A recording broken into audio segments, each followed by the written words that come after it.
Nous sommes au Lamida de Maroua, Lamida qui est dirigé par Sa Majesté Abdoulaye Yerima Bakary. Bienvenue à vous sur Africa 24.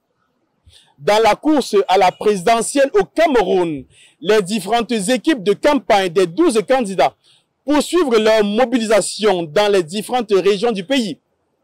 Le groupe Africa 24, à travers ses reporters déployés du nord au sud, de l'est à l'ouest du Cameroun, vous amène au cœur de cette campagne présidentielle où chaque équipe de candidats reste déterminée à convaincre les électeurs. C'est dans cette série de reportages.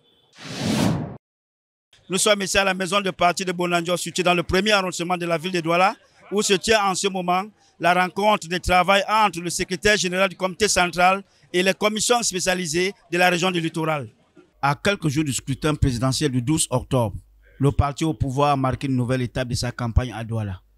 En première ligne, le secrétaire général du comité central, également président de la commission nationale de campagne, venu renforcer la dynamique électorale dans la capitale économique. Nous venons aujourd'hui à votre rencontre, d'abord pour vous porter un bravo, les remerciements, les encouragements, le réconfort et le message de redynamisation de notre prestigieux candidat, son Excellence Paul Biya, ainsi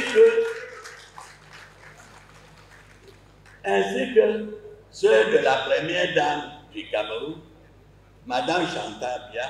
Réunis à la maison du parti à Bonanjo, cadre, coordinateur et président de commission ont adressé un état des lieux des actions menées dans la région du littoral.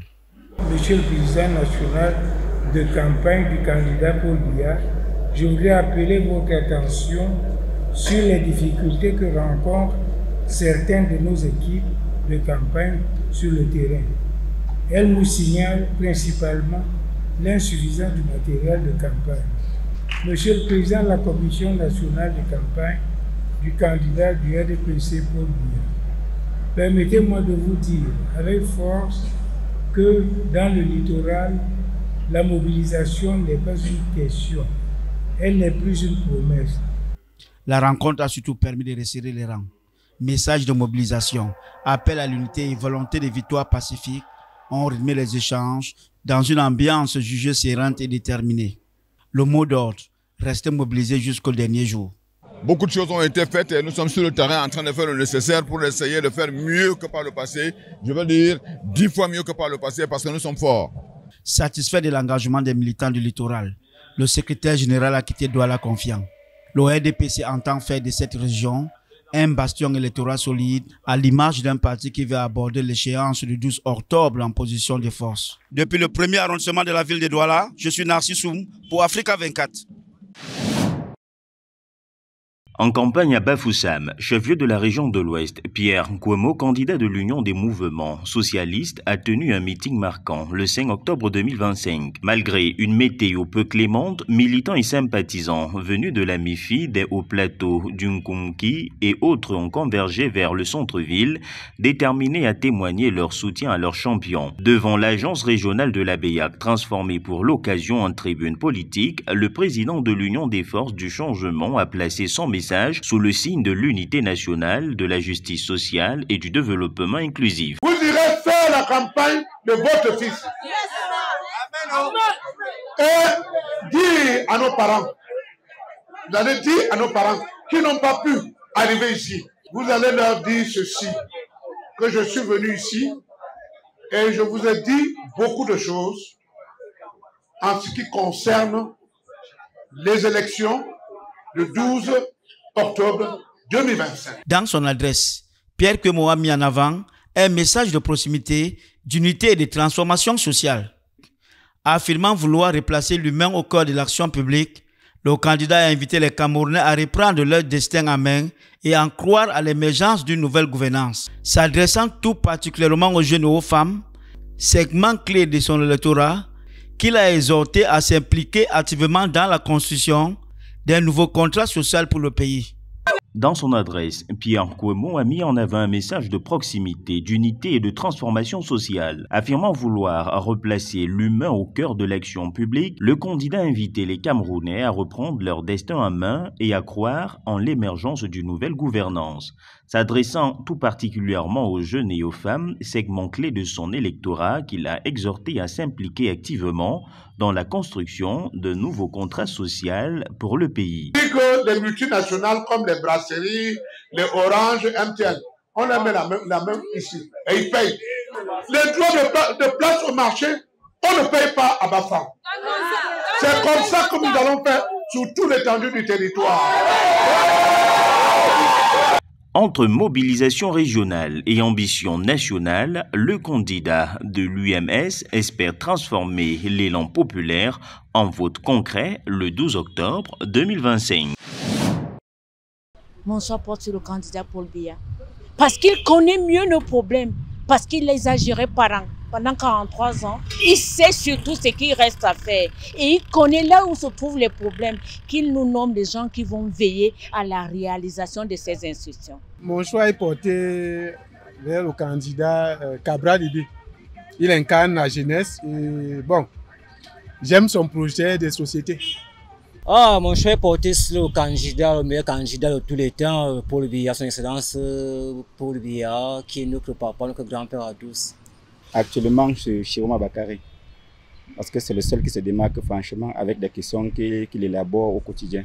Donc, c'est mon choix personnel. Mon candidat, le meilleur pour moi, c'est le RDPC, son excellent monsieur le président Paul Biya. Parce qu'il m'a montré ses preuves. Il a la force de l'expérience et moi j'ai confiance en lui. Je sais que d'ici 2035, il va réaliser les projets qu'il nous a donnés. Je suis convaincu. À 190 km au sud de Yaoundé, Samelima, chef-lieu du département du Dja-et-Lobo dans la région du Sud Cameroun, s'affiche comme une ville en pleine transformation. S'étendant sur 2155 km² et peuplée de plus de 145 000 habitants, la cité incarne l'équilibre entre traditions enracinées et modernité en marche. Son économie repose en grande partie sur l'agriculture, mêlant culture vivrière et production pérenne, tandis que ses autorités misent résolument sur le développement urbain et l'aménagement du territoire. Nous sommes en train de travailler sur le terrain à essayer de relever d'abord de manière substantielle, n'est-ce pas, des conditions de vie et le cadre de vie de nos populations. C'est la mission première d'une collectivité territoriale décentralisée. Donc chaque fois que nous posons un acte, nous nous posons la question de savoir est-ce qu'il concourt véritablement ou alors à quel taux, quel est l'impact de l'acte que nous allons poser pour l'amélioration du cadre de vie et des conditions de vie de nos populations. Pôle d'équipement structurant, Samelima se distingue par ses infrastructures modernes et ses institutions phares. L'Université inter-État Cameroun-Congo y forme une nouvelle génération de cadres, tandis qu'un hôpital de référence doté d'un héliport renforce l'offre de soins à l'échelle régionale. À cela s'ajoutent des logements sociaux et un centre culturel dédié à la préservation et à la transmission du patrimoine local. Nous faisons concrètement dans l'apprentissage des instruments phares de notre culture, tels que le veutroyen, les balafons, les tam-tams. Lieu emblématique de l'histoire nationale, Samelima est aussi le berceau de l'hymne national camerounais. Ô Cameroun, berceau de nos ancêtres, composé en 1928 à l'école normale de Foulassi par René Djam Afan et Samuel Minkio Bamba. Ce riche héritage confère à la ville un rôle particulier dans la mémoire collective du pays. À la croisée de la gouvernance locale, de l'éducation, du sport, de la culture et du tourisme, Samelima nourrit l'ambition de devenir un pôle régional de référence porté par la fierté et l'engagement de ses habitants. Vous êtes plus de 80 millions de foyers à nous suivre au quotidien.